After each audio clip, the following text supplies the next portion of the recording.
আজীবনের লগে বাংলাদেশ ক্রিকেট দলটারে দেখা যায় ক্রিকেট দিয়েই বাদ করিয়ে দিমু, এটাকে নিষিদ্ধ ঘোষণা করিয়ে দিমু। একই লগে এটার জীবনে কোনো আনে ক্রিকেট খেলতে পারবে না, হেবিল একটা সিদ্ধান্ত ক্রিকেট বোর্ড অলরেডি নিয়ে লাইছে। এবি লইলে কেমন হইতে চিন্তা করেন। আমরা সবাই প্রতিবাদ দিয়ে বাংলাদেশ দলটাকে আজীবনের লজ্ঞা ক্রিকেট খেলা দিয়ে বহিষ্কৃত করিয়ে দিতে হইবে। রোমবার খেলাধুলা দাও দেখা যায় লিটুনিয়াকে জীবনে দেখি না রান করতে, বারবার চেষ্টা করতে আছে দল দিয়ে বাইরেই যাওয়ার, কিন্তু হ্যাপার পারতে আছে না। রাজনীতির শিকার দলে মানে হার থাহা লাগতে আছে, জোর করিয়ে রাখা হইতেছে। যতই প্রমাণক দল দিয়ে বহিষ্কৃত হইবে না। সাকিব আল হাসান তুমি তো খালি ভালো খেলছো, 5-6 বল খাইয়ে দেখা যায় 1-2 রান করছো, তখন বিষয় না, সেটা বিষয় না। বল তুমি পোষাইতেছো বলের দিক দিয়ে, মানে একদিক দিয়ে না পারলে একদিক দিয়ে পোষাইছো। লিটুনিয়া পোষায় কোন দিক দিয়ে? কোন দিক দিয়ে পোষায় দেখা যায়। কথা হইছে যে বাংলাদেশের বোলিং লেন যদি ভালো না হইতে বাংলাদেশের দেখা যায় এককালে যাইতে যাইতে চেরতে চেরতে যাইতে। বাংলাদেশ ব্যাটিং লেন রোমবাড়া খেলে, রোমবাড়া তৌহিদ হৃদয় আর যদি মাহমুদুল্লাহ কালকেও না করতে তাইলে কি হইতে? 50 অল আউট প্যাকেট ওই বাংলাদেশে আইব পারতা না কোন রোমবা, বুঝি না। মানে বাংলাদেশ দিয়ে তোমরা কি কি খেলা দেও কি? আমরা যা দর্শক আমরা আশা করি কি তোমাকে দ্বারা। আর তোমরা এটি কোন রোমবার খেলাধুলো দিতে আছো? এগুলো ফুটবল ওই যে ফুটবলে চলিয়ে যায় বারবার। ওই যাই হোক ক্রিকেট কর্তৃপক্ষ সোহে বাজে না তোমাকে। এই দলটারে কোন কোন রোববার লোকে দেখা যায় খেলতে দাও, এই দলটাকে বহিষ্কার করিয়ে দাও, লাল কালি দিয়ে দাও, বাংলাদেশ বাত আইজ হইতে কোনোদিন আর ক্রিকেট খেলতে পারবে না। এরা বাংলাদেশে বই দেওয়া যায় কামলু দিয়ে খাইলেও দেওয়া যায় সুবিধা।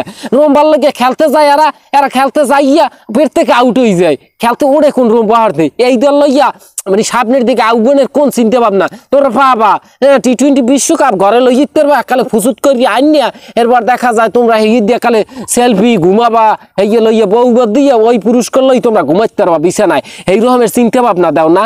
মানে এই খেলা দিয়া বাংলাদেশের যদি বোলিং লাইন একটু বাজে হইতে তাইলে কাল তো 10 ওভারে জিততে যায়। বাংলাদেশ তো দেখা যায় কোনো হানেই যে জীবনে জিততে পারতে না। ব্যাটিং এর যে অবস্থা, কেউ একটা 6 মারতে পারে না বড় জোর, ফের থেকে যায় আউট হইয়ে ফসাতাই ওড়ে নামে ওড়ে নামে ওড়ে নামে।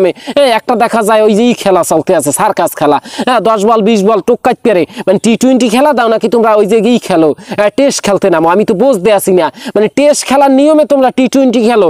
এখন তোমাদেরকে নিয়ম শিখান লাগে বাংলাদেশের প্লেয়ারদেরকে। এখন অনেকে এই কমেন্ট করতে পারেন আপনি কোন রুম ভাড়া পারেন।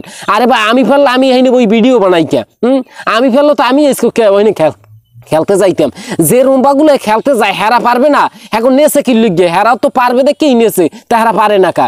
আমি ফেললো তো আমারই নেতে। যারা পারবে হ্যাঁ নেছে, হেরা পারে না, কুগলিত পারে না কা?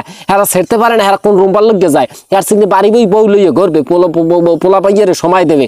এখন আম্মেগো মতামতগুলো অবশ্যই কমেন্টে জানাইবেন। মানে বাংলাদেশ দল এগুলো কোনোদিন আশা করা যায় না। মানে এরা বর্তমানে যে খেলাধুলা পারফরমেন্স দিতে আছে মনে হইতেছে বিশ্বকাপ অতি শীঘ্রই আমাদের থতমার দাঁড়িয়ে আইয়াবিল ঘুর ভাগ খাইবেন। নিজেকে নিজের মনে চাইতেছ কি ও চাইবেন ঈদ দেয়া, মানে যাই হোক করতে পারতেছ না।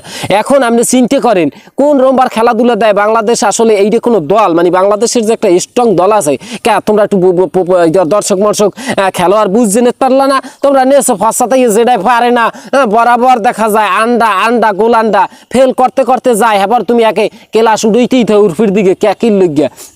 এগুলো কোনো করা উচিত? মানে লিটন খালি লিটন আল্লাহ তো খারাপ খেলে না, মানে ওয়ারে বাদ দিলেও দেখা যায় বাংলাদেশের অনেক দর্শক সামর্থক আছে, হ্যাঁ মনে একটু শান্তি মেরতে। যাই হোক বেশি কথা কইতে গেলেন মেজাজ গরম হয়ে যেতেছে, আর কথা কইতে পারতে আসি না। একসের খামারায় ওই যে খামার কি এত বোঝেন গালিয়ায়, আর এগুলো দিমু না। ভালো থাকেন।